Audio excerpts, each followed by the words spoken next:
안녕하세요. 오늘은 구약 성경에 숨겨진 작지만 정말 강력한 보석 같은 책, 바로 미가서를 한번 제대로 파헤쳐 보겠습니다. 자, 우리 바로 이 놀라운 구절로 한번 시작해 볼까요? 고대의 한 두루마리에 쓰인 정말 소름 돋는 예언이죠. 이게 왜 놀랍냐면요. 베들레헴이라는 아주 작은 시골 마을에서 통치자가 나올 거라는 이 예언이 실제 그 일이 일어나기 무려 700년 전에 기록됐다는 거예요. 700년. 정말 엄청난 시간이죠. 아니, 대체 어떻게 이런 일이 가능했을까요?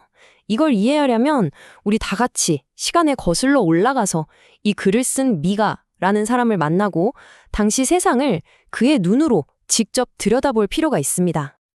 자, 그럼 이 엄청난 예언이 터져 나온 그 시대적 배경부터 한번 살펴보시죠. 네, 오늘의 주인공은 바로 선지자 미가입니다. 아마 이사야 선지자는 많이들 아실 텐데 바로 그와 동시대에 활동했던 인물이에요. 근데 이 이름 뜻부터가 심상치 않죠. 누가 하나님과 같은가? 이름 자체가 하나의 메시지인 셈입니다. 미가는 정말 말 그대로 격동의 시대를 살았던 사람입니다. 정치적으로 또 사회적으로 엄청난 혼란을 온몸으로 겪었죠. 심지어 바로 이웃 나라인 북이스라엘이 아시리아 제국에 의해 완전히 멸망하는 걸 자기 눈으로 똑똑히 지켜봐야 했습니다. 그럼 구체적으로 어떤 위기였길래 미가가 그렇게 강력한 메시지를 외쳐야만 했을까요? 사실 미가는 그냥 허공에다 소리친 게 아니에요. 당시 사회는 특히 지도층부터 시작해서 부패와 불의가 정말 만연했거든요.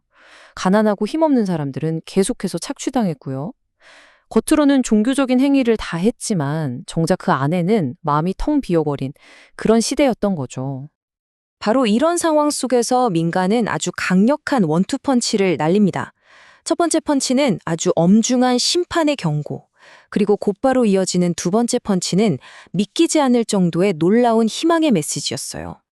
그래서 미가서 앞부분을 보면 이런 죄악들에 대한 정말 날카롭고 가혹한 심판의 메시지가 쏟아져요. 그런데 갑자기 분위기가 확 바뀝니다. 모든 게 끝난 것 같은 그 자리에서 미래의 회복과 평화에 대한 약속을 선포하기 시작하죠.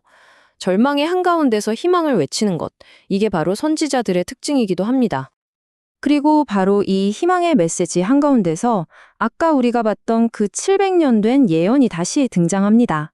구약과 신약이라는 거대한 두 그림을 하나로 떡 연결시키는 정말 결정적인 한 조각이죠. 기억나시죠?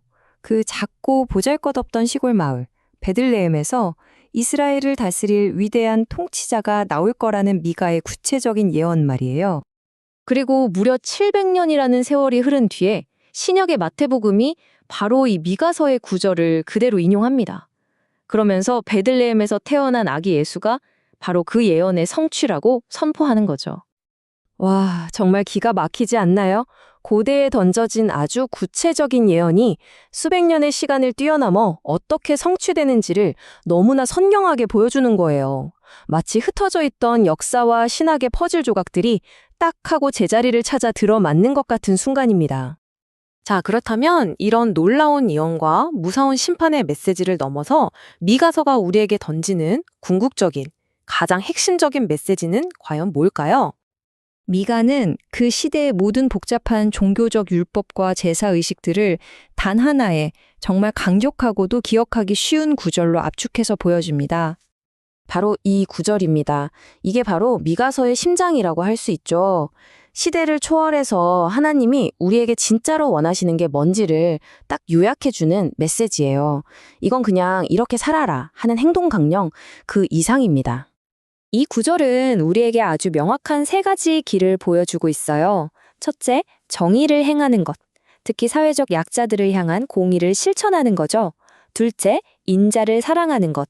이건 타인에 향한 자비와 긍휼, 용서의 마음을 갖는 겁니다. 그리고 마지막으로 겸손하게 하나님과 동행하는 것.